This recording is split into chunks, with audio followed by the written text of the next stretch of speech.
Olá, tudo bem? A paz do Senhor, estamos de volta, trazendo mais uma vez algo relativo à lição da EBD, Escola Bíblica Dominical. Nesse momento, primeiro trimestre de 2022. E também, se não é inscrito no canal, deixa o like, se inscreve no canal, ativa o sininho das notificações para não perder nenhum vídeo novo desse canal. roda A vinheta! Aê! Muito bem, estamos de volta. Chegando agora na lição número 6, né? 6 de fevereiro de 2022. E essa lição 6, o título é A Bíblia como um guia para a vida. Muito interessante esse título, falando que a Bíblia é um guia para a vida. O que é um guia? Um guia, segundo o dicionário, é alguém que indica o caminho, que dá o norte, que mostra a direção. Mas falando biblicamente, um guia, com a palavra de Deus, ela não significa tão somente aquele que mostra o caminho, né? Aquele que indica o caminho, mas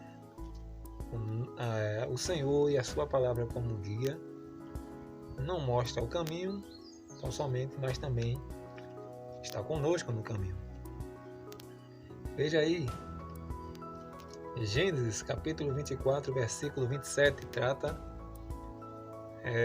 do servo de Abraão indo buscar uma noiva para Isaac. Gênesis 24 e 27 diz: E disse, bendito seja o Senhor Deus de meu senhor Abraão, que não retirou a sua beneficência e a sua verdade de meu senhor. Quanto a mim, estou o servo de Abraão falando, o Senhor me guiou no caminho à casa dos meus irmãos, dos irmãos de meu pai. Quer dizer que o servo de Abraão, ele admitiu que foi o Senhor que o guiou no caminho.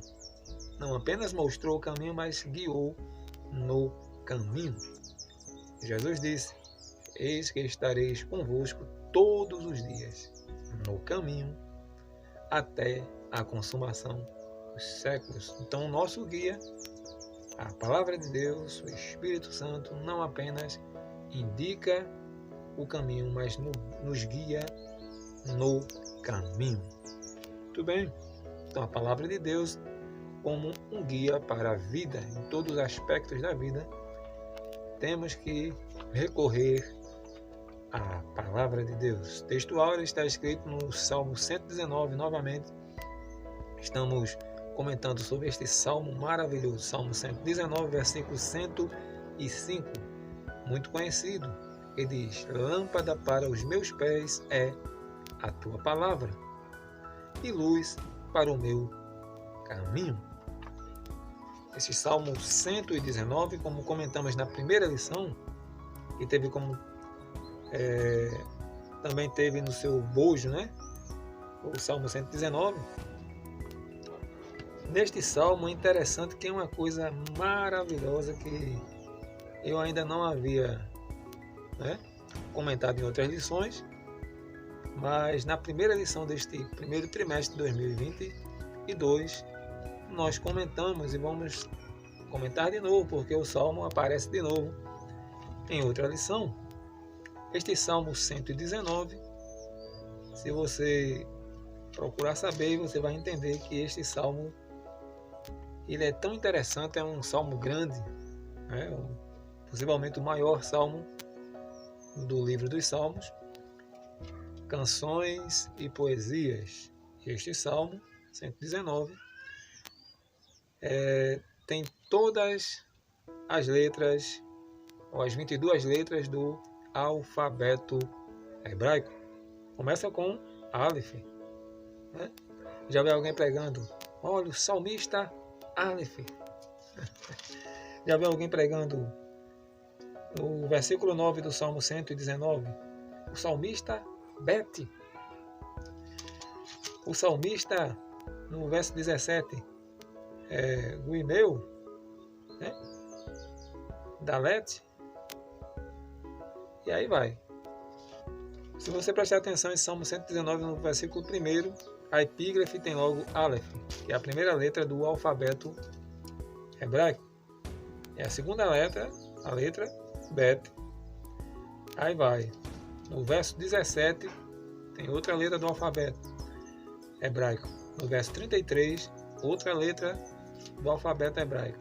No verso 41, e aí vai se dividindo até a última letra do alfabeto hebraico, que é Tal, que está acima do versículo 169. Então, as 22 letras do alfabeto hebraico estão contidas neste Salmo 119. Curiosidade muito interessante, né? Muito bem. Falando da Bíblia como um guia para a vida, a verdade prática desta lição. A Bíblia é um guia seguro para a nossa caminhada cristã. Alicerçados nos ensinos da palavra de Deus, somos instigados a viver com sabedoria e prudência. Somos instigados a viver com sabedoria e prudência, através da palavra de Deus. Instigado quer dizer que estamos sendo, na realidade, impulsionados, Estamos sendo, tem outra palavra que iria encaixar, mas eu não estou lembrando. Estamos sendo impulsionados, Estamos sendo realmente levados a viver uma vida com sabedoria e prudência. Muito bem, temos a leitura diária de segunda a sábado, temas importantíssimos para o nosso enriquecimento espiritual. Não é uma aula completa porque reconheço a minha limitação e a minha capacidade, mas é apenas um panorama, leitura diária ou leitura bíblica em classe, Salmo 119, versículos 97 ao 105. Ó, quanto amo a tua lei, é a meditação em todo dia, é a minha meditação em todo dia. Tu, pelos teus mandamentos, me fazes mais sábios que os meus inimigos, pois estão sempre comigo. Tenho mais entendimento do que todos os meus mestres, porque medito nos teus caminhos. Testemunhos. Sou mais prudente do que os velhos, porque guardo os teus preceitos. Desviei os meus pés de todo caminho mau, para observar a tua palavra. Não me apartei dos teus juízos, porque tu me ensinaste. Ó, quão doces são as tuas palavras ao meu paladar, mais doces do que o mel à minha boca. Pelos teus mandamentos alcancei entendimento, pelo que aborreço todo falso caminho. Lâmpada para os meus pés é a tua palavra e luz para o meu caminho. Bastante conhecido este versículo e interessante para todos nós. Lâmpada para os pés e luz para o caminho. Já vi algum desenho animado, eu lembrei, lendo esse texto, em que aparecia uma lâmpada quando um personagem do desenho tinha uma ideia. Então, quando o texto diz lâmpada para os meus pés é a tua palavra, podemos entender isso, que as ideias, os nossos projetos, os nossos pensamentos, os nossos objetivos, ele não superam as ideias e os planos e os projetos de Deus para nós. Então é lâmpada. Ande na ideia que a Bíblia traz para você. Ela é lâmpada. Não queira procurar as ideias, as ideologias do mundo. Quem lê a Bíblia, a lâmpada acende. Boas ideias que vêm do alto para a tua vida. Né? Muito interessante. Rapidamente, temos uma introdução. Primeiro ponto da lição: a Bíblia é um alicerce para a vida. O que é alicerce? Alicerce é base. Né?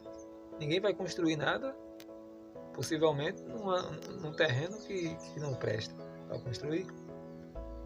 Tem que cavar, se tiver muito aterro, encontrar o solo.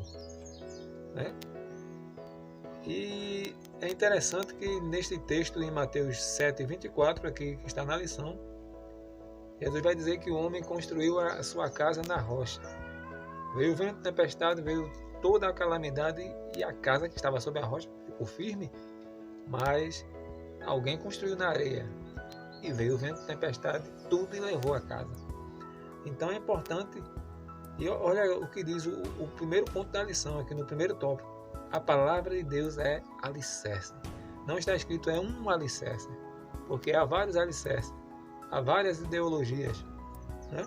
Mas a palavra de Deus não é mais uma ideologia, não é mais um alicerce.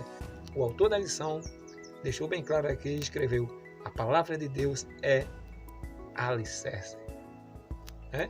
Não é apenas mais um alicerce. Muito bem.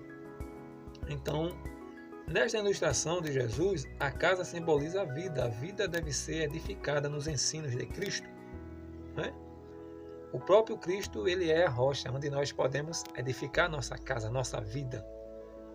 Ele falou para Pedro: tu és Pedro, tu és pequeno fragmento de pedra, tu és Petros, mas sob esta pedra, estava falando dele, eu edificarei a minha igreja. Não é? Muito interessante. Ele tem as palavras de vida eterna, Cristo que é a rocha. A síntese, o resumo desta mensagem do primeiro ponto, do primeiro tópico: e nem as crises desta vida, nem qualquer calamidade, irmão, poderá abalar aquele que está afirmado em Cristo e na sua palavra. A palavra de Deus é luz. Os salmos declaram que a palavra de Deus é lâmpada para os pés, como já explicamos, e luz para o caminho. Muito bem. Em algum lugar escuro, a luz nos ajuda com a sua claridade. No terceiro subtópico desse primeiro tópico, a palavra de Deus é imutável, tendo a inspiração divina como pressuposto. Ratificamos novamente que a palavra de Deus é a nossa autoridade final. A Bíblia difere de outros livros porque seus ensinos são fidedignos. Eita, que palavra! São fidedignos. Muito bem. E confiáveis. Não erram e nem falham. João 10:35. Desse modo, o texto bíblico permanece inalterado. A palavra de Deus ela é imutável. Nem a cultura da época, nem as diferentes situações que vivemos, governos, nada pode mudar. Nem um tio vai ser alterado. Passa o céu e a terra, mas a palavra de Deus ela não muda. Ninguém pode mudar. O que muda é a cultura, o que muda somos nós. Mas a palavra de Deus, que era pecado antes, ainda é hoje. E o Deus e a sua palavra é o mesmo. Segundo tópico, a Bíblia nos torna pessoas sábias. O homem mais sábio da Bíblia, uns dizem que foi Salomão, outros dizem que foi José, outros dizem que foi Daniel. E aí fica a pergunta para você: quem é o homem mais sábio? Eu tenho minha opinião, porque Salomão recebeu sabedoria, mas não viveu com sabedoria. O importante não é somente receber sabedoria, ter sabedoria. O importante é viver sabiamente. Então, Salomão não viveu sabiamente. Não é verdade? Quem viveu sabiamente, na minha opinião, Daniel, o profeta Daniel, o mais sábio. Ele viveu com sabedoria. O importante não é somente ter. O substantivo hebraico para sabedoria é Okinan. E o seu correspondente em grego é Sofia. Ambas as palavras têm um sentido de habilidade, experiência, qualidade de quem é sábio. Né? Muito bem. O conceito de sabedoria é isso. É a pessoa ter habilidade e experiência, né? É bom ouvir conselhos de pessoas sábias, pessoas que já atravessaram muitos desertos, né? Deus é a fonte da sabedoria. Sabedoria você pode adquirir, inteligência. Você pode ter cursos e mais cursos, mas a fonte da sabedoria sempre vai ser o nosso Deus. A sabedoria é um dos atributos divinos de Deus, que Ele reparte conosco. Há atributos que são inegociáveis e Ele não reparte conosco, como onipotência, onisciência, onipresença, né? E a sua glória não dá outro.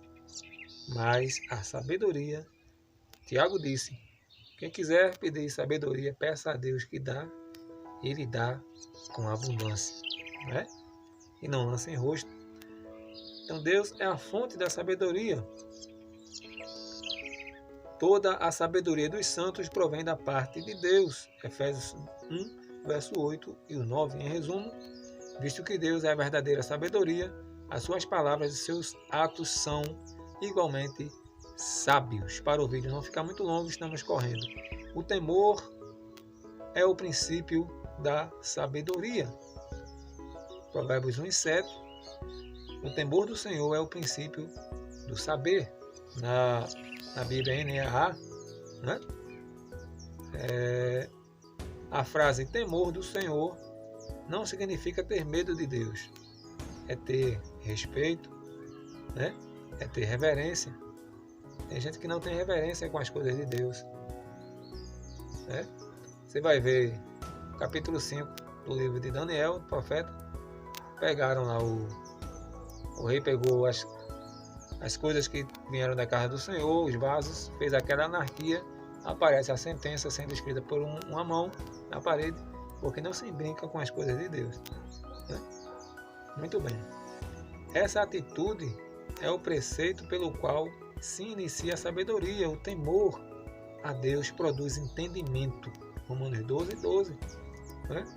E por meio da obediência às Escrituras, os cristãos passam a viver como pessoas sábias. Quarto ponto deste segundo tópico, os benefícios da sabedoria. E aqui é elencado alguns. Salomão assegura que quem tem sabedoria acumula conhecimento, Provérbios 10 e 14. Quem tem sabedoria ganha almas e é sábio, Provérbios 11 e 30. Torna-se próspero, Provérbios 19 e 8. E exerce domínio próprio, Provérbios 29 e 11. Neste ponto, aquele que tem sabedoria, um dos seus benefícios quando você adquire sabedoria é ser próspero. Prosperidade não é somente ter riquezas. Prosperidade é você não ser possuído pelo que você tem, né? Prosperidade é você viver feliz com o que Deus te dá, né? Tem gente que é rico, mas não é próspero. Tem gente que é próspero, mas não é rico. Não é verdade? Em que classe nós estamos? Muito bem. Terceiro ponto da lição: a Bíblia é a Bíblia e a prudência para a vida. Jesus diz: sede simples como uma pomba, né? E prudente como a serpente. Então, o que é prudência, né? Prudência, segundo o dicionário aqui, ele esclarece que o termo hebraico para prudência, arum, é usado no sentido positivo para identificar uma pessoa sensata. Quem é prudente é sensato. As 10 virgens, 5 loucas, 5 insensatas, inécias e 5 prudentes. Então, uma pessoa prudente é sensata. E o adjetivo grego enfatiza que é uma ideia inteligente aqui. Então, veja, uma decisão inteligente. Aquela pessoa que é sensata toma decisões inteligentes, né? Os prós e os contras, né? A pessoa pesa na balança, o que vai falar, o que vai fazer, qual a decisão que vai tomar, né? Então, prudência, né, já encerrando, ela é muito interessante na vida do cristão, né? Porque imagina, uma pessoa prudente não abre a boca e não fala o que quer, ele pensa antes de dizer, né? Ele analisa logo a questão. Uma pessoa prudente olha para o tempo que está nublado, aí diz assim, possivelmente vai chover. E se não chover? Mas eu estou com guarda-chuva, eu vou levar o guarda-chuva. Isso é prudência, né?